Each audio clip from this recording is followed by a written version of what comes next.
Just time gap అంతే.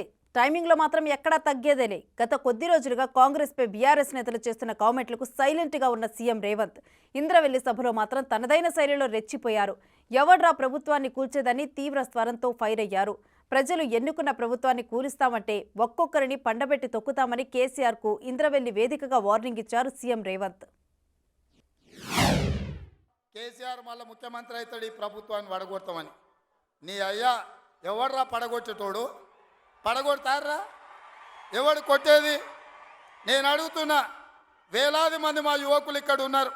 మీరందరూ చూసుకుంటే ఊరుకుంటారా? పడగొడితే ఊర్లలోకి రానిస్తారా?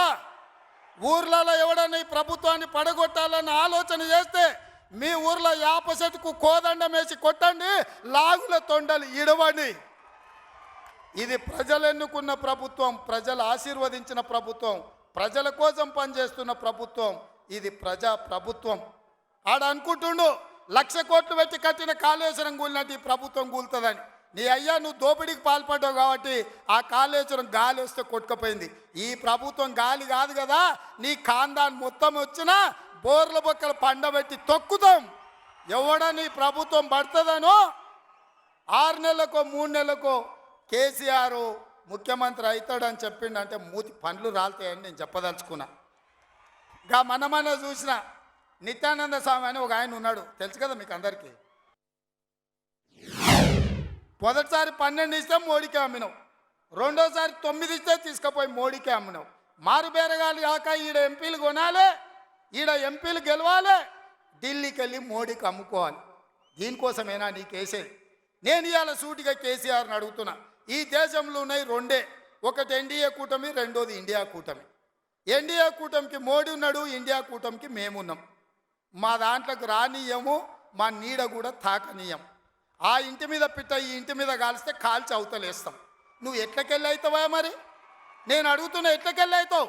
ఒకటో రెండో ఏదైనా గెలిస్తే ఢిల్లీలో తాకట్టు పెట్టి మోడీ దగ్గర గులాంగిరి చేయిస్తాడు ఆయన. అందుకే మిత్రులారా ఆలోచన చేయండి. ఇవాళ ఈ రాష్ట్రంలో ఈ దేశంలో పేద ప్రజల ప్రభుత్వం ఏర్పడాలి అంటే 10 ఏళ్ళు ప్రధానమంత్రిగా ఉన్న నరేంద్ర మోడీ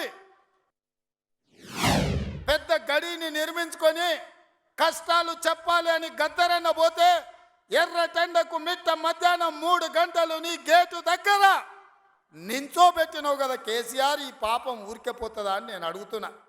అందుకే కదా పార్టీని మొన్న జరిగిన ఎన్నికలలో బొక్కలు ఇరగొట్టి బోర్ల బొక్కలేసి గుణపాఠం చెప్పిండ్రు. గద్దరన్న ఉసురు తలిగింది కాబట్టి మీ బొక్కలు ఇరిగిన బిడ్డ, అది గుర్తుపెట్టుకోండి అని నేను చెప్పదలుచుకున్నా. అందుకే మిత్రులారా ఇవాళ ఈ ప్రభుత్వం మీది మనది.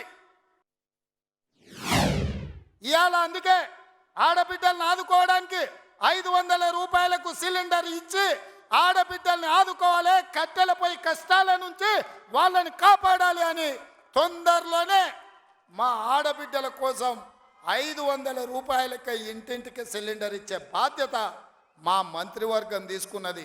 1,00,000 మంది ఆడబిడ్డలతోనే ప్రియాంక గాంధీ గారిని రప్పించి 1,00,000 మంది ఆడబిడ్డల సమక్షంలో సిలిండర్ 500 రూపాయల కార్యక్రమాన్ని తొందరలోనే మీ ప్రభుత్వం మన ప్రభుత్వం తీసుకోబోతుంది అని చెప్పి మా మిత్రులందరికీ నేను చెప్పదలుచుకున్నా.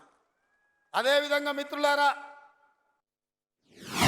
15 రోజుల్లో 15,000 కానిస్టేబుల్ పోస్టులు భర్తీ చేసే బాధ్యత, 15 రోజుల్లో 15,000 కానిస్టేబుల్ పోస్టులు భర్తీ చేసే బాధ్యత మా మంత్రివర్గం తీసుకుంటుంది. మాది బాధ్యత అని చెప్పి నేను ఈ వేదిక మీద నుంచి మాట ఇస్తున్న మిత్రులారా, ఈరోజు తెలంగాణ సమాజం ఆలోచన చెయ్యండి. ఈ తెలంగాణ రాష్ట్రం ఎవరి చేతిలో భద్రంగా ఉంటుంది?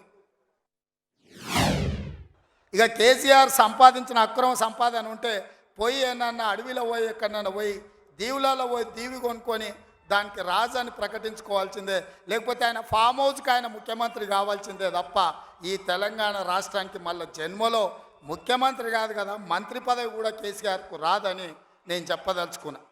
నువ్వు చేసిన పాపాలకు నువ్వు పాపాల భైరవుడివి. ఈ నిరుద్యోగ యువకులను, ఉద్యమకారులను, అమరవీరుల కుటుంబాలను, రైతులను, దళితులను, గిరిజనులను, మైనారిటీలను, మహిళలను నిలువు దోపిడీ చేసి నిలువున ముంచిన నువ్వు నీకు సిగ్గన్న ఉందా మళ్ళీ పదవి కావాలని అడగడానికి? నీకు కొంచెమైనా రోషం ఉన్నదా అని నేను అడుగుతున్నా. ఆయన మాట్లాడుతున్నాడు 6 నుంచి 8 పార్లమెంట్లు వస్తాయి. ఏంటికి వస్తాయా? మళ్ళీ 6 8 ఇస్తే మోడీకి అమ్ముకుందామనా?